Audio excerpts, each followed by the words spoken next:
രാവിലെ തന്നെ ഇത്തിരി ഒന്ന് വെട്ടം കണ്ടപ്പോഴത്തേക്ക് എൻ്റെ അമ്മ തുണിയെല്ലാം കൂടെ കഴുകി ഇതാ കൊണ്ടുവന്നിട്ട് ഇട്ടതിൻ്റെ പാടെ ഇതാ മഴയും പെയ്യാൻ തുടങ്ങിയിട്ടുണ്ട്. സ്ഥിരമായിട്ട് ഇവിടെ നടക്കുന്ന ഒരു കാര്യം ഇതാണ് കേട്ടോ. ഇത്തിരി വെയിൽ കണ്ട് അപ്പോഴേ തുണി കഴുകി കൊണ്ടുവന്ന് ഇടും. അപ്പോഴത്തേക്ക് മഴ എവിടുന്ന് വരുന്നതെന്ന് അറിയത്തില്ല. എന്നാലും ചടുപടേന്ന് ഇങ്ങി വരും. അങ്ങനെ കുറച്ച് നേരം മഴയും നോക്കി നിന്നിട്ട് ഇതാ ഞാൻ എൻ്റെ ജോലി നോക്കുകയാണ്. ഇനി അധികം ദിവസങ്ങളില്ല, ഇനി ഏതാനും കുറച്ച് ദിവസങ്ങൾ മാത്രമേ ഉള്ളൂ നമ്മുടെ വാവ വരാൻ വേണ്ടിയിട്ട്. അപ്പോൾ വാവയ്ക്ക് വേണ്ടുന്ന സാധനങ്ങളൊക്കെ ഒന്ന് റെഡിയാക്കി വെക്കുന്നതല്ലേ ഉള്ളൂ. ഞാൻ ശരിക്കും പറഞ്ഞാൽ ഇത് എത്ര നാളുകൊണ്ട് പ്ലാൻ ചെയ്യണം, അങ്ങനെ ചെയ്യണം ഇങ്ങനെ ചെയ്യണമെന്നൊക്കെ. പക്ഷേ എന്തോ സമയം അങ്ങോട്ട് ശരിയാവുന്നുമില്ല. ഓരോന്നിനും ഓരോ കാര്യങ്ങളും തടസ്സങ്ങളൊക്കെ തന്നെയാണ്. പിന്നെ വയ്യായികയുണ്ട്, അതിൻ്റെ കൂടെ മടിയുണ്ട്, അങ്ങനെയൊക്കെ ആട്ടോ. ഇത് ഞാൻ അന്ന് കഴുകിയിട്ട് കുഞ്ഞുടുപ്പുകളൊക്കെയാണ്.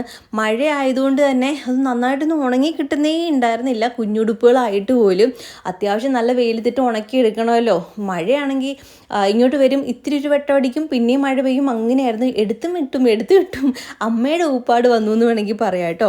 അങ്ങനെ ഇതാ നമ്മുടെ കുഞ്ഞുടുപ്പ് അധികമൊന്നുമില്ല, ഞാനൊരു 3-4 വാങ്ങിച്ചതിലേ ഉണ്ടായിരുന്നുള്ളൂ. അപ്പോൾ അധികം പിന്നെ ടവലും കാര്യങ്ങളൊക്കെ ഉണ്ടായിരുന്നുള്ളൂ. അതൊക്കെ ഒന്ന് തേച്ച് വെക്കണം. പിന്നെ നമ്മുടെ ഇനി കുറച്ച് ടവൽസൊക്കെ ഞാൻ വാങ്ങിക്കാൻ വേണ്ടി ഓർഡർ കൊടുത്തിട്ടുണ്ട്. ടവലൊക്കെ കുറച്ച് മേടിച്ച് വെക്കുന്നത് നല്ലതാണല്ലോ. ഈ മഴയത്ത് എങ്ങനെ ഉണങ്ങാൻ, ഈ കുഞ്ഞുടുപ്പായിട്ടൊന്നും ഉണങ്ങി കിട്ടുന്നേ ഉണ്ടായിരുന്നില്ല. അപ്പോൾ അതൊക്കെ ഇനി വന്നിട്ട് വേണം ബാക്കിയും കൂടെ കഴുകി എല്ലാം ഒന്ന് ഉണക്കി ഒന്ന് തേച്ച് മടക്കിയൊക്കെ വെക്കാൻ വേണ്ടിയിട്ട്. ഹോസ്പിറ്റലിൽ പോകേണ്ടത് എപ്പോഴാണെന്നൊന്നും പറയാൻ പറ്റത്തില്ല. കാരണം ഡോക്ടർ പറഞ്ഞത് നേരത്തെ തന്നെ നമുക്ക് ഡെലിവറി ഉണ്ടാവും, ഷുഗറൊക്കെ ഉണ്ടായതുകൊണ്ട് തന്നെ നമുക്ക് നേരത്തെ പ്ലാൻ ചെയ്യാമെന്നാണ് പറഞ്ഞേക്കുന്നത്. അതുകൊണ്ട് എല്ലാം റെഡിയാക്കി തന്നെ കയ്യിൽ വെച്ചേക്കണം, എപ്പോഴാണെന്നൊന്നും അറിയില്ല എന്ന് ഡോക്ടർ പറഞ്ഞു വിട്ടതുകൊണ്ട് ഉള്ളിലൊരു ടെൻഷനുണ്ട്. അതുകൊണ്ട് സാധനങ്ങളൊക്കെ ഞാൻ ഓരോന്നും വാങ്ങിച്ച് വെക്കുന്നേ ഉള്ളൂ. അതുകൊണ്ടാണ് നമ്മൾ ഈ ഹോസ്പിറ്റൽ ബാഗ് വീഡിയോസൊന്നും ഇടാൻ ഞാൻ എല്ലാമൊന്നും വാങ്ങിച്ച് വെച്ചില്ല.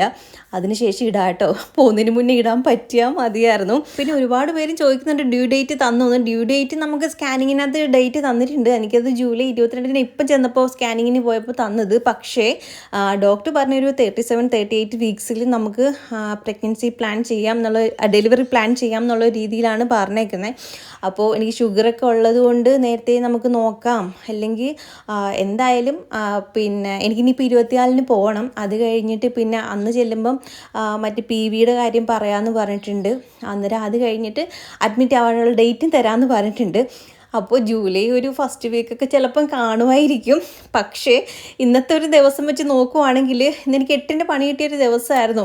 ഇന്ന് തന്നെ ഞാൻ ഹോസ്പിറ്റലിൽ അഡ്മിറ്റ് ആകേണ്ടി വന്നതന്നെ. അത്രത്തോളം പ്രശ്നം ഉണ്ടായിരുന്നു. അതെന്താണെന്ന് നിങ്ങളെ വഴിയേ ഞാൻ പറയാം കേട്ടോ. അങ്ങനെ നമ്മുടെ കുഞ്ഞിൻ്റെ ഉടുപ്പുകളെല്ലാം ഒന്ന് തേച്ച് മടക്കി വെച്ചപ്പോഴത്തേക്കും നമുക്ക് ഒരു കൊറിയർ വന്നിട്ടുണ്ടായിരുന്നേ. കുഞ്ഞിൻ്റെ ഈ ക്യാപ് ടവൽ ഞാൻ ഓർഡർ ചെയ്തിട്ടുണ്ടായിരുന്നു. അങ്ങനെ അത് വന്നു. അതും വാങ്ങിച്ച് വെച്ചിട്ട് പിന്നെ ഇതാ കുറച്ച് നേരം വന്ന് ഇങ്ങനെ പുസ്തകമൊക്കെ വായിച്ച് ഇങ്ങനെ കിടക്കുകയായിരുന്നു.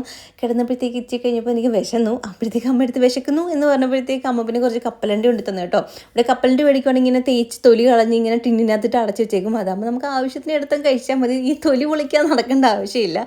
ഒരുമിച്ചാകുമ്പോഴത്തേക്ക് ഇങ്ങനെ മുറത്തിനകത്തോട്ടിട്ട് നല്ലപോലെ തേച്ച് ഒന്ന് പാറ്റി പറക്കി വെക്കുവാണെങ്കിൽ പെട്ടെന്നാവുമല്ലോ. അതുകൊണ്ട് അങ്ങനെയാട്ടോ അവിടെ ചെയ്ത് വെക്കുന്നത്. അങ്ങനെ പിന്നെ അതിൽ നിന്ന് 2 കഴിച്ചിട്ട് പിന്നെ എന്താ പുസ്തകമൊക്കെ വായിച്ച് കുറച്ച് നേരം ചില്ലടിച്ചിങ്ങനെ ഇരിക്കുകയായിരുന്നു. വൈകുന്നേരം ആയപ്പോഴത്തേക്ക് ഇതാ പിന്നെ ഒന്ന് കുളിക്കാൻ പോയി. കുളിച്ചിട്ട് വന്ന ഒരു ഇരിപ്പാണ് നിങ്ങളെ കാണുന്നത്. അതിനകത്ത് എന്തെങ്കിലും ഒരു പശപ്പിശൊക്കെ നിങ്ങൾക്ക് തോന്നുന്നുണ്ടോ? തോന്നുന്നെങ്കിൽ വേറൊന്നുമല്ല, ഉണ്ട്.